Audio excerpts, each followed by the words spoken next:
Magandang araw po sa inyong lahat. Panibagong araw, panibagong vlog. Ngayon may papasyalan po tayo na si tatay na siya lang po mag-isa sa kanyang kubo. At ngayon pupuntahan po natin si tatay. At napansin po kasi namin siya lang mag-isa doon sa kanyang kubo. Ngayon pupuntahan po natin siya at kukumustahin. Hello po. Hello po. Hello po tay, magandang araw po. Magandang hapon. Sige tay, dito na lang. Magandang araw po tay. At nadaanan po namin kayo na napansin po namin na parang kayo lang po yata dito sa kubo nyo po. Oo, kasi alam mo na, mamaitan po tayo ng konti sa mga anak natin. Kaya nagsolo na lang ako. Pwede po ba namin kayong makumusta tatay? Oo, Ano po palang pangalan po ninyo? Rudy. Si Tatay Rudy. Hello po Tatay Rudy po, no? Opo. Ilang taon na po kayo? 66. 66 na si Tatay Rudy. May asawa po kayo. Meron. Nasa Tarlac siya. Nasabi niyo po sa akin tatay na may anak po kayo. Oo, 4. Nasaan po sila? Nasa Tarlac sila. Lahat. Yung 3 nasa Maliwalo, yung isa nasa San Jose. Buti po tatay, kayo lang po mag-isa ngayon dito sa kubo po ninyo. Dati, yung kabilang bahay dyan, nakatira dyan yung anak ko. Kaya nakiusap ako sa kanya, dito muna ako sa tabi. Dahil itong kubong ito dati, cottage. Ngayon, yung may-ari ng lupa dito, na naging kaibigan ng anak ko, ginawa siyang parang caretaker o katiwala. Ayun, sinabi niya sa akin, alis na ako dito tay, kayo na munang bahala dito. Kung darating yung may-ari na lupa, sabihin nyo, anak nyo ako, at kayo nang pinabahala ako dito. Bali po kayo, bali nagbabantay lang po kayo dito. Dati. Pero ito pong lupang ito hindi po sa inyo. Ay, hindi. Hindi po sa inyo ito. Hindi sa akin to. Kasi itong sa akin, parang right of way yan. Daan yan eh. Doon yan. Po kayo katagal dito? Meron na akong 9 years. 9 years na po Dito. kayo dito. 9 years na ako dito. Pwede po ba namin malaman tatay, bakit po hindi nyo po kasama yung asawa at mga anak nyo po? Kasi nung naghiwalay kami niyan, unang-una, ayaw ko siyang magtinda sa palengke. Dahil alam lang kasabihan sa palengke, nakikita nilang magandang bihis mo, no? Pero utang lang yun, 5-6. Parang sabi ko sa kanya, huwag ka nang gumaya dyan. Inganyo siya. Kasi yung mga pinsan niya, magandang bihis, magagandang kompleto silang alahas. Sinabi ko naman sa kanya, yung swerte ni Maria, hindi mo swerte. Lahat ng tao may kanya-kanyang dito ka na lang sa bahay. Pumayag naman siya. Eh nung kalaunan, minsan sinasamay nila ako. Minsan nagbibiyaya ko ng gulay, papuntang Baguio, iba-iba. Lahat ng lugar ng Luzon, napuntahan ko na. Driver po kayo tatay? Driver po. Fruits and vegetable. Tsaka naging family driver ako ni J.C. Bira, yung director ng DPWH sa Tarlac. Opo. Eh ngayon, sabi ko, kung siguro hindi siya komportable sa sahod ko, gusto niyang nakakawak siya ng pera sa sarili niya. Pag wala ko, sideline siya. Yung kapatid kong panganay, dati kasing fruits and vegetable eh. Opo. Nasanay nila. Eh sabi niya, huwag kang umasa sa sahod ng asawa mo, minsan nagkukulangan kayo, ganyan-ganyan. Kung gusto mong umangat, pumunta ka sa akin para masanay ka, matuto ka. Matanong ko lang po, no, kung okay lang po ba sa inyo tatay na bakit po nagkahiwalay po kayo ng asawa nyo? Oo, nabalitaan ko na. Kapangalan ko pa, taga Pangasinan. Taga Pangasinan po. Oo, yung lalaki. Yung suki niya sa gulay. Tapos siya, nagbibiyay siya, tapos yan, hinuhulugan niya yung mga yan. Hindi ko alam, basta bandang Aguilar eh, bandar Yung nakarelasyon po ng asawa nyo? Oo, nagkarelasyon sila. Pero malapit na kami maghiwalay nun, pero hindi pa kami hiwalay.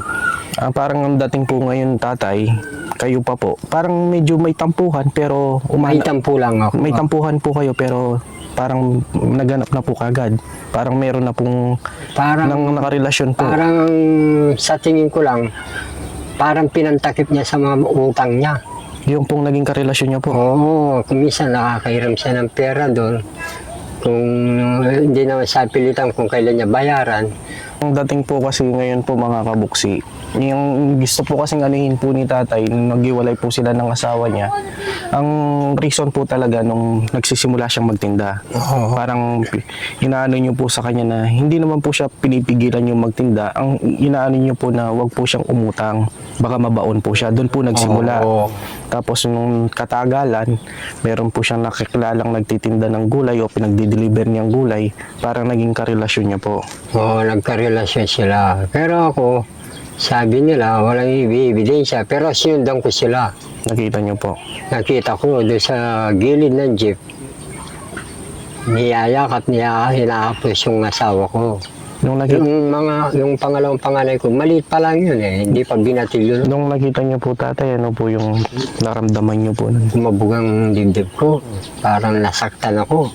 Totoo nga sinasabi nila. Gabi noon, mga alas 10 yun. Ano po yung sabi niyo po sa asawa niyo? Hindi niyo po ba siya kinausap nung nangyari? Hindi ko pinuntahan, hindi ko inakto na puntahan doon. Ang sabi ko sa sarili ko, hintayin ko na sa bahay. Nung nasa bahay na po, kinausap niyo na po. Oo, inihintay kong umuwi. Ang alam niya, nabalitanan niya ata. Na nalaman niyo na po. Oo, tumuloy doon, tumuloy sa biyenan ko. Opo. Sabi ko sana ko, andyan na ba sa mama mo? Andyan na, kanina pa, andyan sa, nasan ka? Andun kila lolo, tawagin mo, sabi mo, umuwi na siya, gusto ko siya makausap. Tapos bumalik ko anak ko, sandali lang daw tay. Sasabihin nata kay lolo, sabi. Naghintay ako. Pero kalating oras na wala pa, hindi pa dumarating. Oo. Pumunta ako, nakita ko nga nasa sala sila.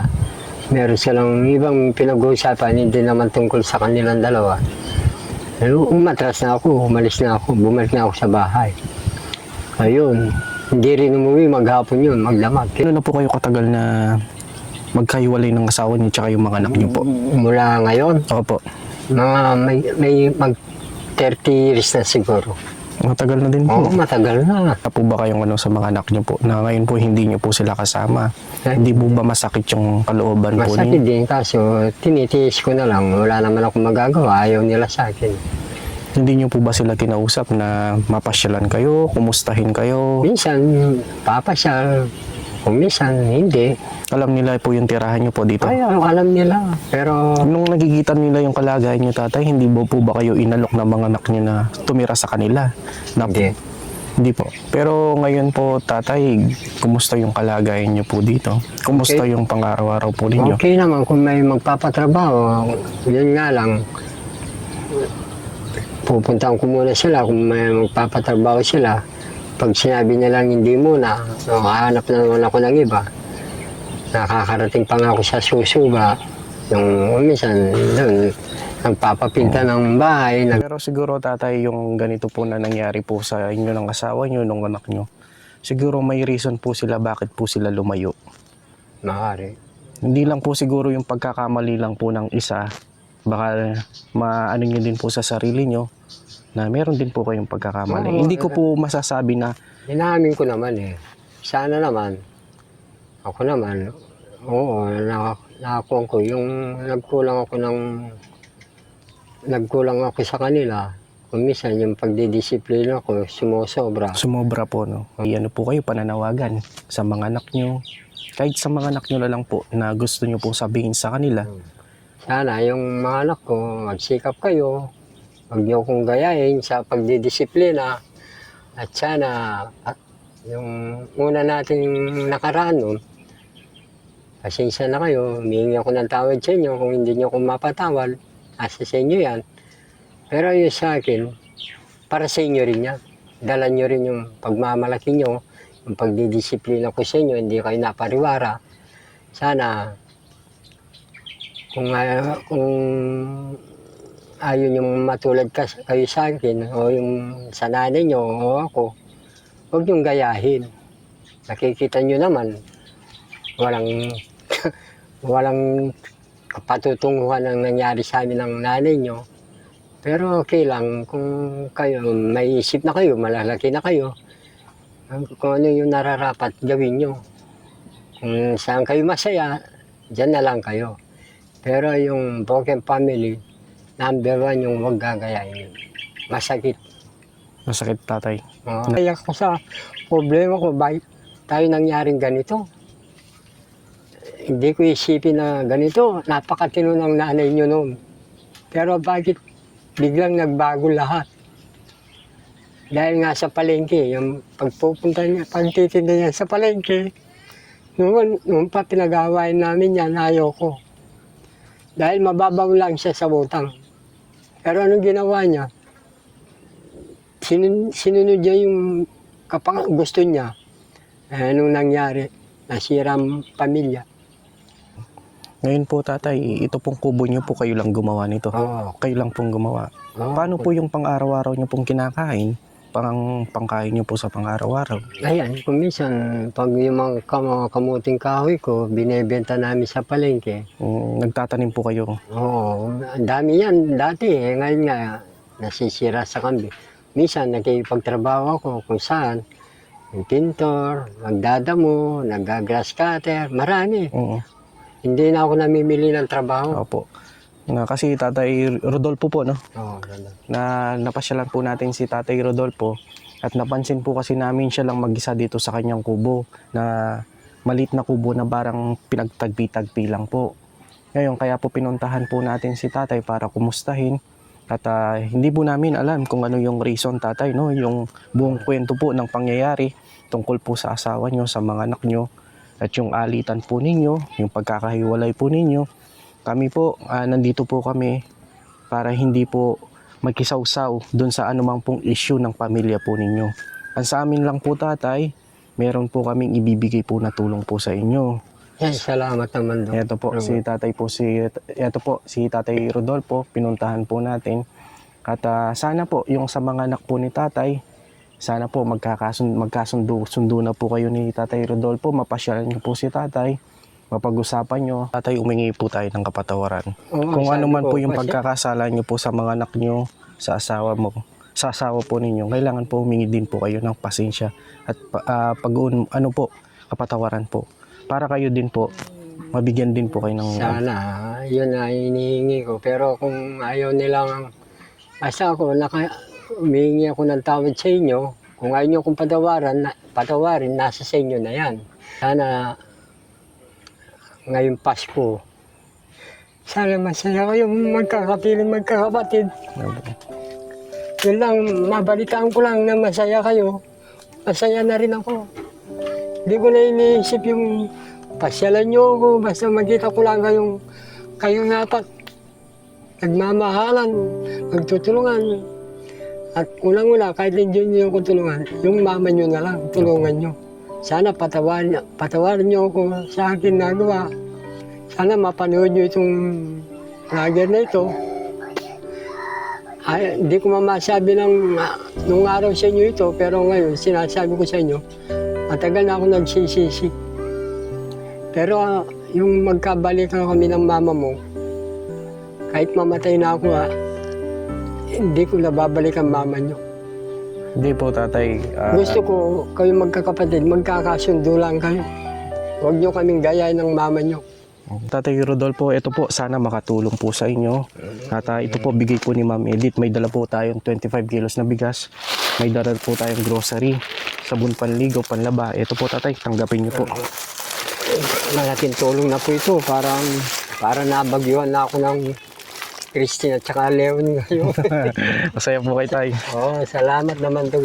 Opo, Tay. Meron na akong makakaabot ng Christmas ito. Opo, pag anuhin natin na sana marami pa pong makatulong po sa inyo. At kami po, napasyalan natin si Tatay, napaabutan po natin ng tulong.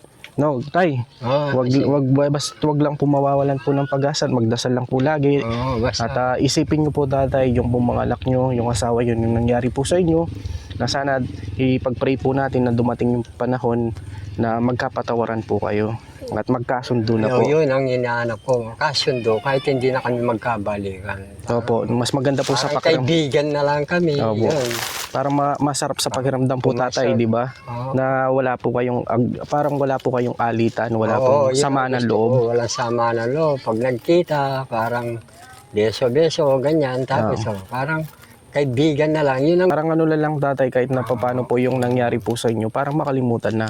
Pero yung ano po, yung kahit na hindi na po kayo magbalikan po ng asawa nyo, Oo, parang oo. kaibigan na lang po. Parang no? kaibigan na. Parang Kahit pasyalan ako dito, Opo. parang kaibigan na lang. Ganun lang. Opo. Kung mo namasyal ka, nakipagbalikan na. Hindi naman sa ganun. Tay, kung meron man po kayong mensahe sa mag-asawa po na lalo na po sa nangyari po sa inyo na pwede nyo pong ibahagi po na magiging aral po. Sana yung nangyari sa buhay ko, lalo na yung mga bata ngayon, kilalanin nyo munang mabuti yung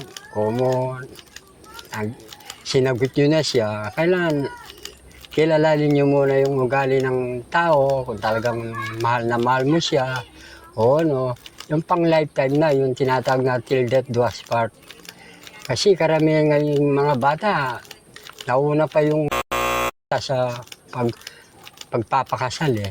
Kaya sana huwag kayong tumulad sa amin. Kami, matanda na kami, na nag-asawa kami, bago kami kinasal, siniguraduhan namin, yung pala, hindi pala nakatadhana sa amin yun. Pinagtagpo lang kami. Pero hindi pinagtagahana ng tatay. Oo, hindi kami pinagtadhana, pinagtagpo lang kami. Ayun ang nangyari ngayon. Oo po. Ang mga bata, kawawa. Opo. Kaya kayo, yung mga anak nyo, sana wag ituro nyo sa kanila na pag nag-asawa sila, pakaisipin na nilang mabuti. Kasi pwedeng maghiwalay, yun nga lang, kawawa mga bata kung may lumitaw na mga bata. Opo. Yung mga bata kasi lumalaki, tutuksuin nila sa school.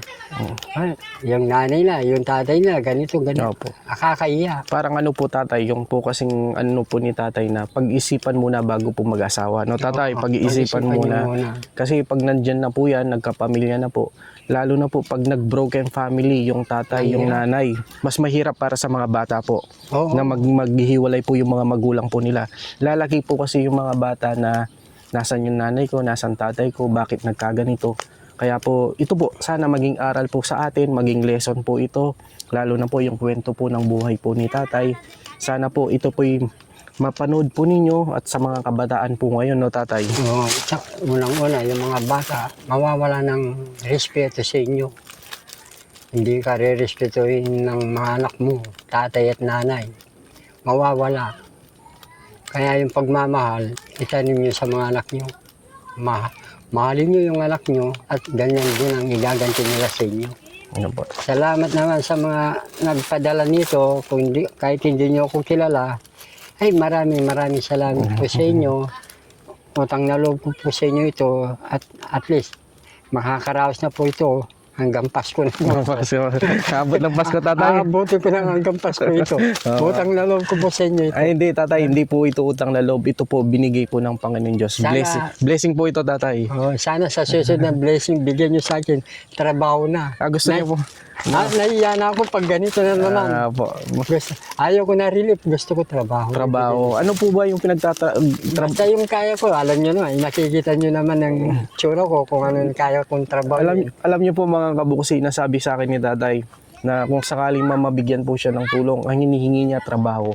Napaka ano po ni tatay, ang ginano niya sa akin na hindi na ako, yung pong sa edad po kasi ni tatay, tsaka yung pong pangangatawan ni tatay, ang ano lang po siya naglilinis, no tatay, nagigipagdamo po, kung meron pong bakuran o meron pong Palinis na bahay. palinis po. Wala raw ako, basta hardinero, basta yung magalaw, wag lang yung Yung lang mason, Opo. yung nagkukuha ng semento, tagahalo, ay naku. Kung sakali tatay na meron pong mag-sponsor po na kumuha po sa inyo na magbantay po dun sa lupa po niya. Ay, yung Kung tinatawag na caretaker. Opo, papayag po ba kayo tatay? Pwede rin po ako, kaso yun lang yung bahay ko.